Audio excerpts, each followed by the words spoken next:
नमस्कार गुरुजनों, मैं राकेश वर्मा आप सभी का स्वागत करता हूं आपके अपने परिवार एसएन गुरुकुल पर। गुरुजनों, मैंने पिछले की वीडियो में आप सभी को बताया था कि कई जिलों के जिला अधिकारी गण हैं जो चूँकि गर्मी भीषण है और गर्मी का तापमान जो है वो निरंतर बढ़ते ही जा रहा है, कम होने का नाम नहीं ले रहा है। मौसम सामान्य होने का कोई दिख नहीं रहा है आसार कि सामान्य हो भी 2-4 दिनों के अंदर। हालाँकि 21-22 जून से मानसून का बिहार में आगमन होने की खबरें हैं, लेकिन आगमन होगा भी तो गर्मी में कितनी राहत मिल पाती है यह कह पाना मुश्किल है। लगातार घटनाएँ हो रही हैं, क्या बच्चे, क्या बूढ़े, क्या जवान, क्या स्त्री, क्या पुरुष, सभी जो है इस भीषण गर्मी से जो है प्रतिकूल रूप से प्रभावित हैं और उनके स्वास्थ्य पर इस कदर प्रभाव डाल रहा है कि उनकी अंततः मृत्यु हो जा रही है। रोज़ एक-एक जिले से दर्जनों जो है लाशें निकल रही हैं वहाँ के निजी अस्पतालों से, सरकारी अस्पतालों से, हर छोटे-बड़े अस्पतालों से।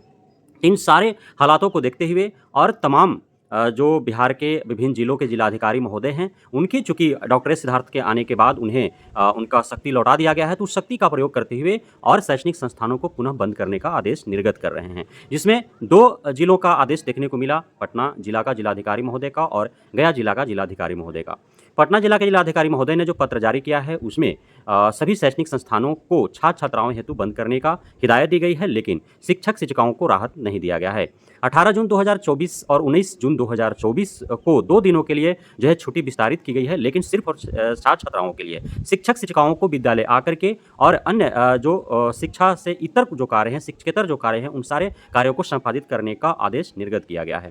हालाँकि इस आदेश से हम संतुष्ट नहीं हैं और कोई भी संतुष्ट नहीं होगा, क्योंकि जिस प्रकार से गर्मी है, इस गर्मी में किसी भी प्रकार के कार्य कर पाना मुश्किल ही नहीं, नामुमकिन सा दिखता है। क्योंकि आप जो है बहुत ऐसे हैं जो शिक्षक-शिक्षिकाओं के कार्य को जो है वह अन्य विभाग से जुड़े कर्मियों के कार्य से जोड़ करके देख रहे हैं। कोई ट्रैफिक पुलिस का उदाहरण देता है, कोई पुलिस कांस्टेबल का उदाहरण देता है, कोई फौजी भाइयों का उदाहरण देता है, कोई बैंक कर्मियों का उदाहरण देता है, कोई पोस्ट ऑफिस में कार्य करने वाले कर्मियों का उदाहरण देता है, कोई रेलवे कर्मियों का उदाहरण देता है, कोई अन्य जो कर्मी हैं, अधिकारी हैं, पदाधिकारी हैं उनका जो है उदाहरण देता है। लेकिन आप सभी को यह ज्ञात होना चाहिए कि जो भी जिस कार्य को कर रहा है वो मानसिक रूप से, शारीरिक रूप से उस हेतु वह ढल चुका है। वह अपने माइंडसेट कर चुका है कि वो उसे यह कार्य करना है। लेकिन शिक्षक-शिक्षिकाएँ जो हैं, उनका माइंडसेट होता है कि प्रत्येक वर्ष उनको मई-जून में जब गर्मी अत्यधिक होगी तो उनको छुट्टी मिल जाएगा और ऐसे 1 माह का गर्मी की छुट्टी जो है वह निर्धारित रहता है। यदि गर्मी अत्यधिक हुई तो छुट्टी और विस्तारित हो जाएगा, उनका माइंडसेट होता है। लेकिन उस माइंडसेट के विरुद्ध जाकर के आप यदि कार्य कर रहे हैं तो पूरी तरह से अपना मानसिक रूप से जो विक्षिप्त हो जाते हैं, तो कार्य नहीं कर पाते हैं। साथ ही बैंक कर्मी जो कार्य करते हैं, चाहे सरकारी बैंक हो या फिर निजी बैंक हो, सभी जगहों पर कूलर लगा हुआ है, एसी लगा हुआ है। जो ट्रैफिक कांस्टेबल हैं जो पुलिस कांस्टेबल हैं, तो उन सभी के साथ भी घटनाएँ घट रही हैं। हालाँकि उनका प्रतिकूल परिस्थिति में जो है वो कार्य करने हेतु उनको विशेष ट्रेनिंग दी जाती है, लेकिन शिक्षक-शिक्षिकाओं को ट्रेनिंग दी नहीं जाती है। साथ ही जो रेलवे कर्मी हैं, अन्य जो आप जिसका भी उदाहरण दे पाते हैं, तो उनको विशेष ट्रेनिंग होता है कि किस प्रकार से उनको अत्यधिक ठंड से जूझना है, किस प्रकार से उनको भीषण गर्मी से जूझना है। बावजूद इसके उनके साथ घटनाएँ घट रही है। आपने देखा लोकसभा चुनाव में चाहे वो पुलिस कांस्टेबल हो, चाहे एसआई हो, चाहे अन्य अधिकारी पदाधिकारी हो सभी की मृत्यु हुई और सभी जो है भीषण गर्मी से जो है प्रभावित हुए बुरी तरह से। तो ऐसा नहीं है, शरीर सबका हाड़-मांस का ही बना हुआ है, लेकिन उसको ढालना एक अलग जो है तौर तरीका होता है कि किसे किस रूप में ढाल दिया जाए। क्योंकि शरीर को जो है अत्यधिक ठंड में कार्य करना हो तो उसके अनुकूल बनाना पड़ता है, अधिक गर्मी में कार्य करना होता है तो उसके अनुकूल बनाना होता है। अब शिक्षक-शिक्षिकाओं का जो है कोई विशेष उनको ट्रेनिंग दी नहीं होती है कि किस प्रकार से उनको भीषण गर्मी में बैठ कर के काम करना है, किस प्रकार से अधिक ठंड में बैठ कर के काम करना है। साथ ही उनको चूँकि विद्यालयों में कार्य करने हैं, तो आपके बिहार में कितने ऐसे विद्यालय हैं जहाँ पे बिजली है, जहाँ पे पंखे लटके हुए हैं, पंखे चल रहे हैं। पंखे यदि हैं भी तो इस जो भीषण गर्मी है, इस उष्ण भरा जो लहरें चल रही है, क्या इसमें पंखा सुन रहा है क्या? नहीं सुन रहा है ना। और दूसरी चीज़ की लाइटिंग और पंखा का बात ही छोड़ दीजिए। आधे से अधिक ऐसे विद्यालय हैं जो मंदिर के प्रांगणों में चल रहे हैं, जो मस्जिद के प्रांगणों में चल रहे हैं, किसी अन्य सरकारी भवनों, सामुदायिक भवन, मनरेगा भवन, पंचायत भवन में चल रहा है, कहीं किसी के ढाबे में चल रहा है, कहीं जो है टीन के करकट में चल रहा है, कहीं एल्बेस्टस में चल रहा है, कहीं झोपड़ी नुमा विद्यालय बना करके चलाए जा रहे हैं, खुले मैदान में पेड़ों के नीचे चलाए जा रहे हैं। तो इस प्रकार की जो है परिस्थिति में कैसे कोई इस भीषण गर्मी में बैठ करके वह शिक्षकेतर कार्य कर पाएगा या शिक्षा से संबंधित जुड़े कार्य कर पाएगा? नहीं, मुश्किल है, बहुत मुश्किल है।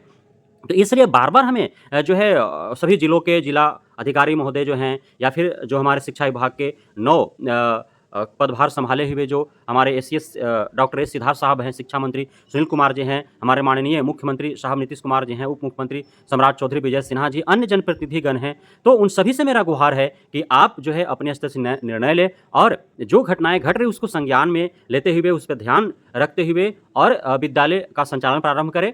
और पूर्णतः छुट्टी जब विस्तारित की जा रही है, हालांकि उर्दू विद्यालयों के लिए तो 19 जून तक ऐसे भी छुट्टी थी, तो सभी विद्यालयों के लिए जो है वो 19 तक छुट्टी विस्तारित कर दी गई। लेकिन अब उसके बाद आप सोमवार को बकरा ईद के कारण छुट्टी हो गया। बकरा ईद के कारण ही उर्दू विद्यालयों में 18-19 तक छुट्टी थी, क्योंकि जहाँ तहाँ से शिक्षक शिक्षिकाएँ हैं तो वे अपना फैमिली के साथ जो है मनाने के लिए जाएंगे, तो उनको 2-3 दिनों की छुट्टी चाहिए ही चाहिए।